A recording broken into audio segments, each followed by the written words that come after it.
Hi, මම රාලින්දී and මම ඉන්නේ කැනඩාවල දැන් එමත් මම ශ්‍රී ලංකා. මේ මම ඉස්කෝලේ ඉන්නේ. මෙහි මම grade 12 high school student කෙනෙක්. මේක තමයි අපේ යුනිෆෝම් එක. මම යටට ඉන්නේ සායක්. ඒක ගොඩක් කොටයි. ඉතින් මම පෙන්නන්න යන්නේ නැහැ. මොකද මට මෙතන නැගිටින්න කම්මැලි.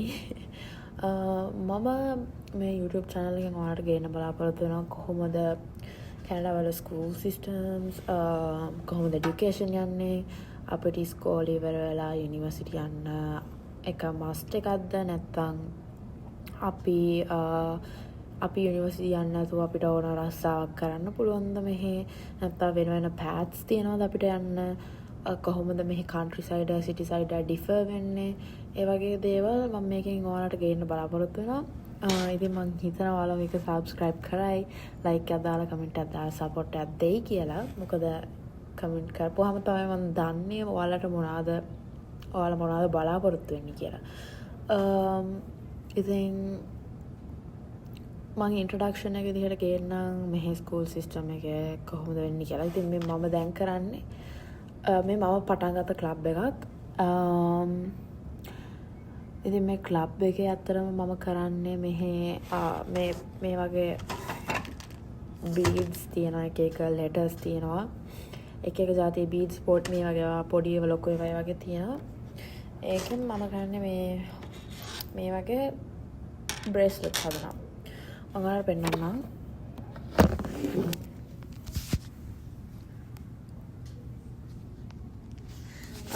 ඉතින් දැන් අහන්න එපා අය මම තනියෙන් ඉන්නේ කියලා. මම දැන් තනියෙන් මෙතන ඉන්නේ මොකද මේක third period එක අපේ ඉස්කෝලේ අපේ වයස ළමයින්ට.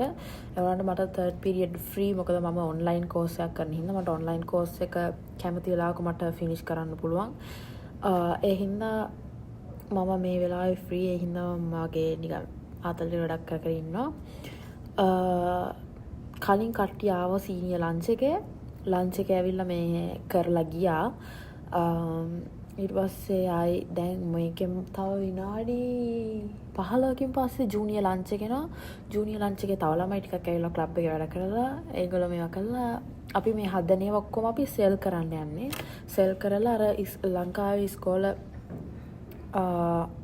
ලයිව් කොන්සර්ට් කරලා සල්ලි හොයනවා වගේ මම මේකෙන් අපිට මේ වගේ ක්ලබ්ස් පටන් අරගෙන අපිට දේවල් හදලා අපිම විකුණලා අපිට ඉස්කෝලේට ෆන්ඩ්ස් අරන් දෙන්න පුළුවන්. මොකද ඒකේ ඉස්කෝලටත් බෙනිෆිට් එකක්. අපේ ළමයිගේ හැකියාව උඩට ගන්න පුළුවන්. ඒක තව බෙනිෆිට් එකක්. ලංකාවේ ලයිව් කොන්සර්ට් වලින් වගේ මේවෙන් අපිට සල්ලි හොයන්න පුළුවන්. අපිම හදලා අපිම විකුණලා මේක ගොඩක් හොඳ තැනක් කට්ටියට එකතු වෙනවා නම් එකතු වෙන්න. ක්ලබ්ස් ඇත්තටම තියෙන මේ වගේ දේවල් වලට ළමයිව එකතු කරන්න.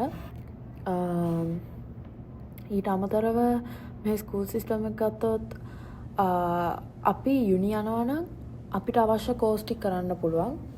අපි යුනියන් නැතුව වෙන දෙයක් මොන හරි කරනවා නම් ඒ අවශ්‍ය කෝස් ටික අපිට තෝරලා කරන්න පුළුවන්. අපිට ෆ්‍රී පීරියඩ් ගන්න පුළුවන්. අපේ කෝස් ටික සාමාන්‍ය විදිහට යනවා නම් අපිට වෙනම එලියෙන් කෝස් වගේක් අරගෙන අපේ කෝස් සම්පූර්ණ නැත්නම් අපිට ඒවා කරලා අපිට ක්‍රෙඩිට් ගන්න හොයාගන්න පුළුවන්. ඒ වගේ අපි කරපුවාම කියන්නේ මාර ෆ්ලෙක්සිබල් ස්කූල් සිස්ටම් එකක් මේක. චේන්ජ් එකට ඇඩැප්ට් වෙනවා ඉක්මනට.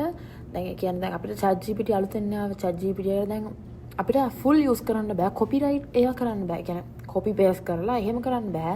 ඒ වුණාට අපිට පුළුවන් ඒකෙන් අයිඩියා එක අරගෙන අපිට ගිහින් ඒ සයිට් එක හොයාගන්න. එහෙම කරලා අපිට ඒ සයිට් එකෙන් විස්තරය අරගන්න පුළුවන්. ඉතින් ChatGPT බෑන් නැහැ.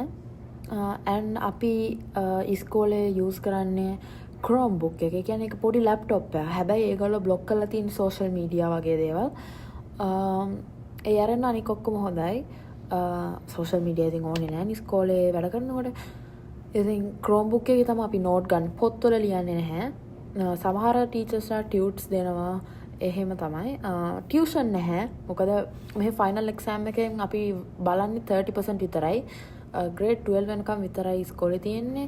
අපිට කැමති නම් gap year එකක් ගන්න පුළුවන්. gap year එකක් අරගෙන අපිට මගහැරුණු course අපිට අත්‍යවශ්‍ය course කරන්න පුළුවන්. ඉතින් මේ Chromebook එක මාර වටිනවා. මොකද ඒක තමයි ඉස්කෝලේ හැමදේම ස්ටෝර් කරලා තියෙන්නේ. ඔක්කොම ඩිජිටල් ඇත්තටම කිව්වොත් ගොඩක් අපි මෙහි ලකුණු බලන්න අපේ අසයින්මන්ට්ස් වලින්. අසයින්මන්ට්ස් වලින් තමයි 70% ඕවරෝල් මාක් එක එන්නේ. ඉතුරු ටික තමයි එක්සෑම් එකෙන්. ගොඩක් වෙලාවට 30% වගේ එන්නේ. 30% වගේ ආවේ නැත්තම් 10 15 එහෙම එනවා. ඉතින් ඒ එක්කම කියන්න දෙන්නේ ඉගෙන ගන්න හොඳම ස්කූල් සිස්ටම් එක. මෙහි සබ්ජෙක්ට්ස් එච්චර අමාරු නැහැ. ඒ වුණාට මේගොල්ලෝ අපිට දෙන ප්‍රැක්ටිකල් නොලෙජ් එක ගොඩක් වටිනවා. ලංකාවේ වගේ අමාරු නැති වුණාට ලේසි වුණාට මේක වටිනවා. අර ප්‍රැක්ටිකල් නොලෙජ් එක වැඩි. එතකොට අපිට ඇප්ලයි කරන්න ගොඩක් තැන් වැඩි. thank you. ඉතින් subscribe කරන්න නම් please subscribe කරලා උදව්වක් දෙන්න. කමෙන්ට් එකක් දානවා නම් කමෙන්ට් එකක් දානවා. මම ඊළඟට ගේන්න ඕන දේවල්